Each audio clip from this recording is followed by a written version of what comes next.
Hey, everybody, it's Alan, and I hope you are doing well.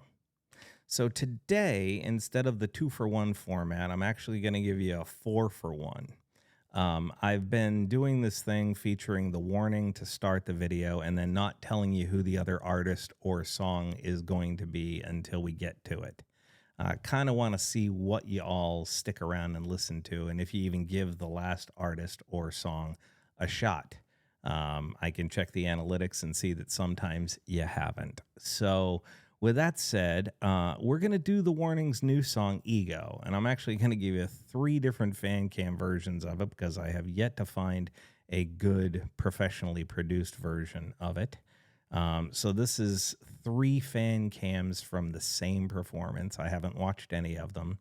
And then I'm going to give you a live performance of one of my favorite bands doing one of my favorite songs of all time.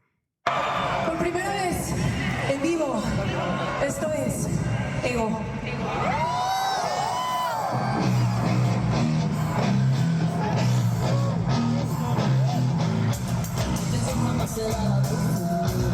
Sabes que nunca lo vas a entender. Puedo cambiar lo que decides, ya lo descansé. Dices que me importa pero a mí no me sobra tiempo como desde aquí seguimos pero yo me fui, ya no me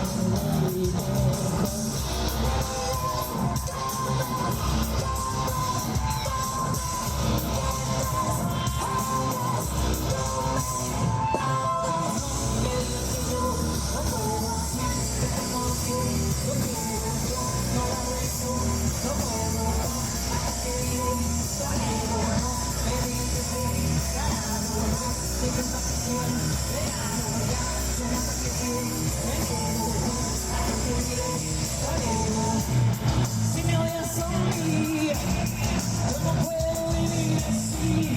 Yo ya te advertí, yo no quiero vivir así. Si te digo y no me escuchas, yo saldré en la lucha. Así no me cuentas que la culpa solo de ti. Yo te advertí, yo te advertí.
Les queremos dar algo especial.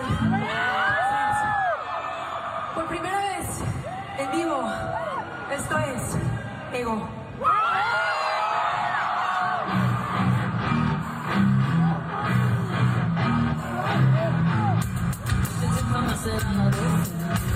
Sabes que nunca lo vas a entender.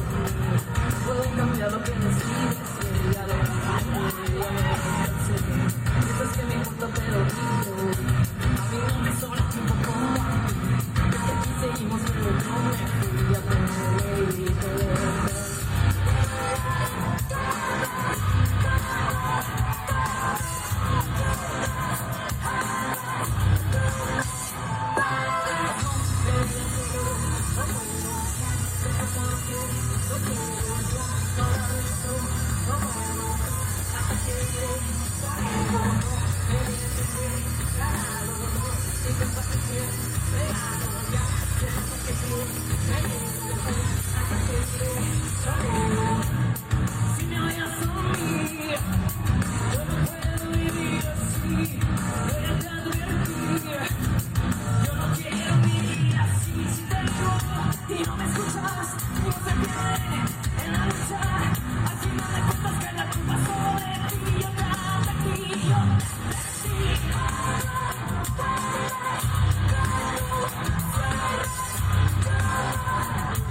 calor así no puedo cambiar lo que decides, ya lo intenté, ya lo alcancé.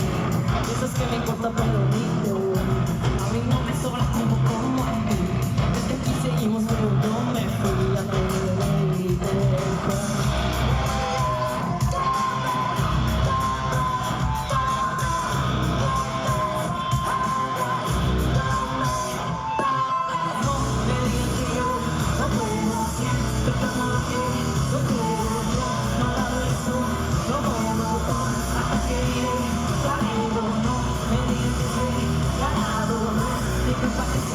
dejar.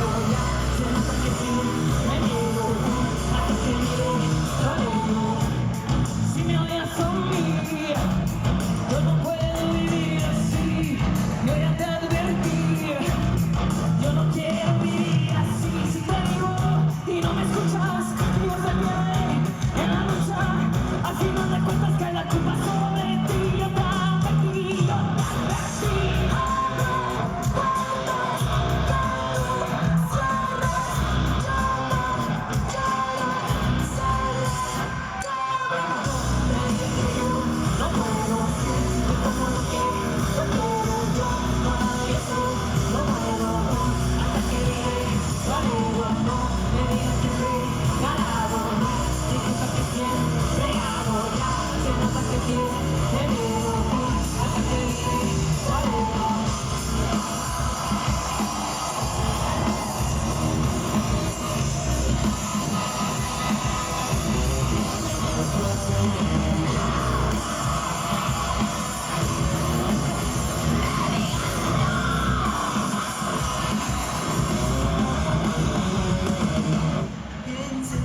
Lo que ustedes quieran, solo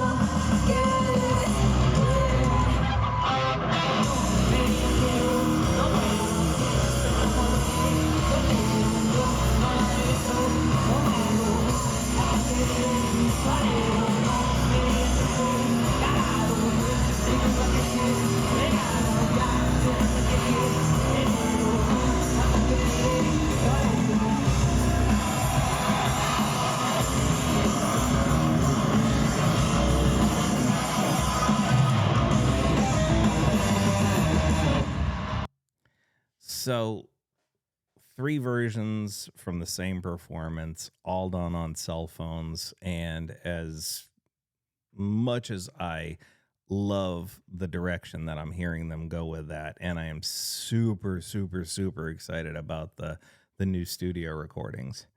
Um, I'm not a big fan of fan cams, mostly because 99% of the time you don't get great audio. You're relying upon a relatively cheap cell phone mic with somebody holding a cell phone up. It's moving around. It's not necessarily grabbing the audio perfectly. You might not be in a position to get a perfect mix. And then you got a bald head with another cell phone camera right in front of you that's causing its own visual acuity that just drives a person crazy. And I want to hear that song streamed. I want to hear that song professionally mixed. I want to hear that song because it sounds like it has the potential to just be gigantic and thick and powerful and strong. And I mean, to be in that audience must have been incredible. It must have been incredible to see, a brand new song performed for essentially your hometown audience.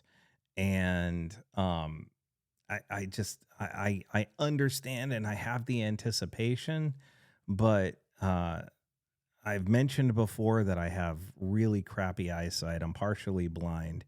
And so my hearing is extremely sensitive. And the fan cam thing is not remotely close to great sound quality, usually. And so I am. This is the first time I've watched these 3 videos. I have not seen them before. I did not watch them over the weekend intentionally because I knew I was going to be doing this video today. And again, I have this level of anticipation and excitement for the new material that is somewhat tempered by the fact that I get the idea of what they're doing. I hear Danny playing the baritone. I hear LA really pumping that 5 string. I get the sense of some harmonies. I understand that Danny is singing in a lower register than a lot of her other songs are. I can hear Pow doing the magical things that Pow does. I love what I know I'm going to hear when I hear it properly produced and mixed, but I'm just that little bit irritated by the sound quality, and that's why I wanted to listen to 3 different versions of it instead of just trusting one versus the other, because I wanted to kind of get an idea of what a better idea, a more rounded idea of what will be and what will hear um, when they finally get around to releasing the material.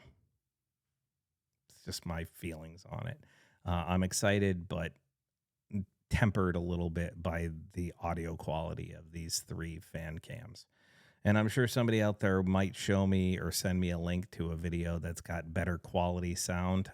Great. I'll look forward to it, but I know what level of excitement I have, which is pretty solid. But I'm gonna wait for a better video. It's just as simple as that. With that said, we're gonna listen to one of my all-time favorite bands perform a song. I believe it's in 1970 at a live performance in Tanglewood of one of the greatest rock grooves ever put to tape.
one of the greatest guitar players to have ever graced a rock stage, the late great Terry Kath. Um, when you listen to that, you can understand why when Jimi Hendrix saw them playing at the Whiskey, and I believe it was 1969 or 70, he asked if they wanted to open up for him, and he told the band Chicago that their guitar player Terry Kath was better than he was. And you get how impressive he was. When you watch that, you're like, oh my God, who is this guy that I've never heard of just absolutely blowing the doors out of that place? And it's Terry Kath. And, you know, he passed away from an accidental gun injury in 1978. And in many ways is forgotten about by, you know, the music industry, even though those who know he was a monster, super impressive. And I would urge anybody who likes good musicianship, great musicianship, frankly, to go back and listen to the first 10 or 11 or 12 Chicago albums, 1968 to 1978, and just listen to what Terry and Danny Seraphin and everybody in that band put out. Is unbelievable amount of great, over the top, incredible, impressive material that I've been absolutely addicted to for decades. And sometimes I forget. Sometimes I think, I mean, I don't really forget, but sometimes I sort of put them on the back shelf. And every once in a while, you got to bring them out and you know, sort of show off the greatest artists that you kind of take for granted if you aren't careful. And I feel like that's part of what has happened with the band Chicago. A lot of people look at the 80s and think, well, my mom used to listen to Chicago, and Peter Cetera's got a beautiful singing voice, but they're a ballad band, and they didn't really rock or anything like that. You know, they you know, you listen to some of the ballads and you go, oh, I totally understand why that's an adult contemporary radio or AOR type of song. And then you show somebody, you know, Introduction or 25 or 6 to 4 or you know, Southern California or South California. Oh my God. Oh my God, it's escaping my brain. You know what I'm talking about. The first 3 albums are freaking incredible. And it brings it all back. I mean, the number of times that I've been listening to the Chicago discography at work, and I start with the Chicago Transit Authority album and go to Chicago 2 and Chicago 3 and so on and so forth, right through the discography. The number of people who walk in and go, who is that? What is that? I'm like, well, that's Chicago 1969. That's Chicago 1971. You know, and people go, oh my God, that's Chicago? And you're like, yeah, that's Chicago. I had no idea they played like that. And it's just, I cannot hide my appreciation for great musicianship. So it's a natural transition for me to want to introduce people of a newer generation who are hearing a band like The Warning and falling in love with them and listening to them and understanding exactly how those 3 sisters play and perform together. I can't help but want to introduce them to songs like 25 or 64 from Chicago or Terry Kath or other stuff that I've presented on the channel like Government Mule or King's X or Jellyfish or whatever it may be. I just hope and pray that some people will be like, oh my God, I have never heard this before and I want to go discover more. Or I've heard it before, but I haven't listened to it in 20 or 30 years. Like I've had some people say when I throw a Triumph song up on the channel and they go, I haven't listened to Triumph Thunder 7 since it came out in 1980, blah, blah, blah. And I'm like, yeah, the Thunder 7 album was great. You know, most people overlooked it because they want to hear Magic Power or they want to hear Never Surrender or something like that and Fight the Good Fight. And they don't remember songs like Little Boy Blue or Time Cannon or you know, Killing Time or Stranger in a Strange Land. And I'm like, you can't just listen to your favorite songs. They are your favorites for a reason, and I totally understand it. But those people who are sitting there listening to The Warning, for example, who are telling me what their favorite songs are, and then they go back, yeah, but I kind of like all 65 songs or 70 songs or whatever it is. And my favorites may basically be the same, but you put on anything by that band and I'll listen to it. Well, there are other bands that are that way. And just because you're attuned to listen to the radio hits off of Van Halen, like, Hot for Teacher or Panama or Jump or Running with the Devil or Mean Street or, their cover of You Really Got Me. And I'm like, you haven't listened to DOA? Do you know what the song Center Swing is? Have you ever listened to Top Jimmy? How about Big Bad Bill is Sweet William Now, where you get to hear the Van Halen brothers play with their dad? It's like, come on, people.